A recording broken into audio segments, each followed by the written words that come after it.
Hi, I'm Paul Denegris, CEO and founder of VFX shop Foxtrot X-Ray, and the host of the VFX for Indies podcast. On today's VFX for Indies short, we're talking about categories of visual effects work.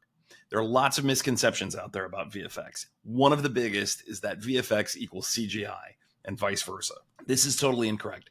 CGI is a category of visual effects, and there's lots of VFX work that isn't CGI at all. So let's start there. The first category of VFX you need to know about is CGI, also known as computer-generated imagery.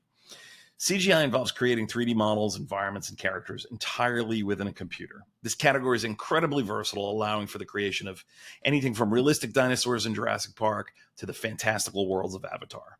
Key applications of CGI include character animation, bringing digital characters to life with realistic movements and expressions.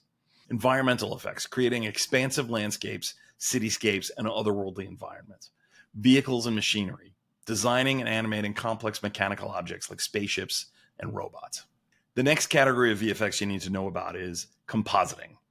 Compositing is the process of combining multiple visual elements into a single image or sequence. This technique is essential for seamlessly integrating CGI, live action, matte paintings, and other elements. Really, compositing is the backbone of the VFX process, and even fully CG shots will usually go through a compositing pass. Key techniques in compositing include things like green screen, blue screen. You've all seen this. We film an actor on a green screen, and then we replace that green background with something a lot more interesting. Layering, combining different layers of footage and effects to create a cohesive scene. Rotoscoping, manually outlining objects or characters to separate them from the background. A really common use of compositing for our clients, our independent film clients, is what we call screen comps or screen composites. So many movies these days use phones, laptops, televisions as a way to deliver exposition. And so our job is to take that material and integrate it onto the device in a way that looks realistic. It looks like it's on the device that the actor is actually holding, and it's believable and sometimes interactive. The next category of VFX is motion capture, which is sometimes called mocap. It involves recording the movements of actors and using that data to animate digital characters. This is, by default, a CGI technique.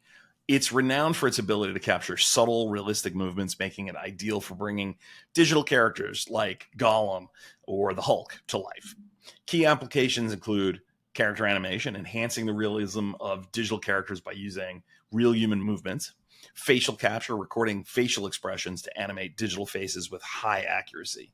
The next category of VFX is matte painting, and this one goes back to well before the digital era. Matte painting involves creating realistic backgrounds and landscapes that are either partially or entirely digital painted. This technique is used to extend sets, create environments, or depict locations that would be impossible to film. Key uses include set extensions, so enhancing a practical set where it's too expensive to build the entire thing, you paint out the rest of it either digitally or through conventional means. Historical recreations or reconstructions depicting historical scenes and locations, or again, painting fantasy and sci-fi worlds to really expand the scope of the film. The next category is simulation effects, and these involve using algorithms to create realistic physical phenomena like fire, smoke, water, and explosions. These effects are essential for adding dynamic and believable elements to scenes. Key types of simulation effects include fluid simulation, so this would be realistic water, lava, other fluid environments or movements. Particle effects, simulating small dynamic elements like dust, sparks, debris. And then what's called rigid body dynamics, so simulating the physics of solid objects in motion, so collapsing buildings, walls coming apart, things like that. The next category of VFX is match moving and camera tracking.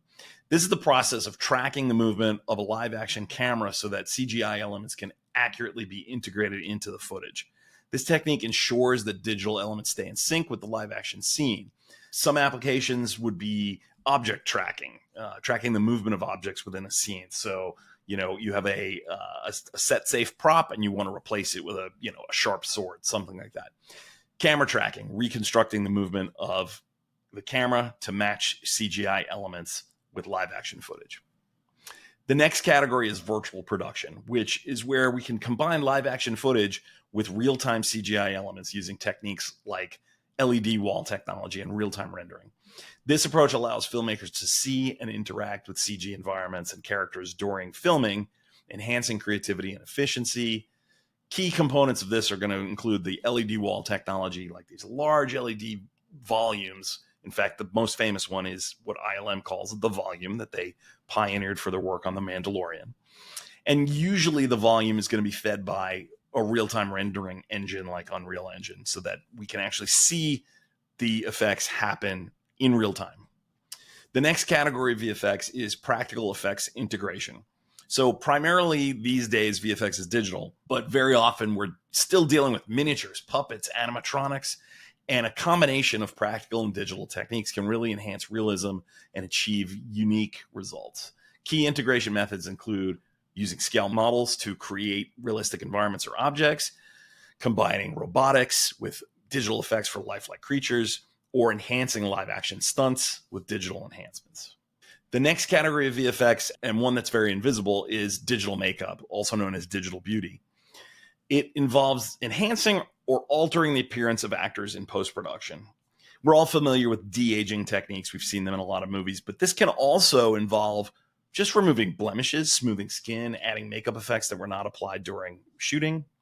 Key applications include skin smoothing, reducing wrinkles and imperfections, digital makeup, applying or enhancing makeup digitally for consistency and effect, and then, like I mentioned, aging and de-aging, adjusting an actor's appearance to make them look older or younger. And then finally, we come to the most invisible and most ubiquitous category of VFX. It's being done in so many movies and TV shows, many, many more than you know. This is called paint and cleanup.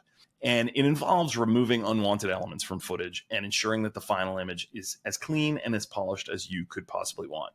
This can include things like removing wires, tracking markers, any on-set equipment that was inadvertently captured. So key tasks will include wire removal, eliminating wires used in stunts or special effects, object removal, erasing, the Starbucks coffee cup that accidentally snuck its way into Westeros, cleanup, fixing any visual inconsistencies or errors in the footage. And that's our roundup of the categories of visual effects work. If you liked this video, please like and subscribe and make sure you don't miss out on any of our VFX related programming. For Foxtrot X-Ray and VFX for Indies, I'm Paul Denegris. Thanks for watching.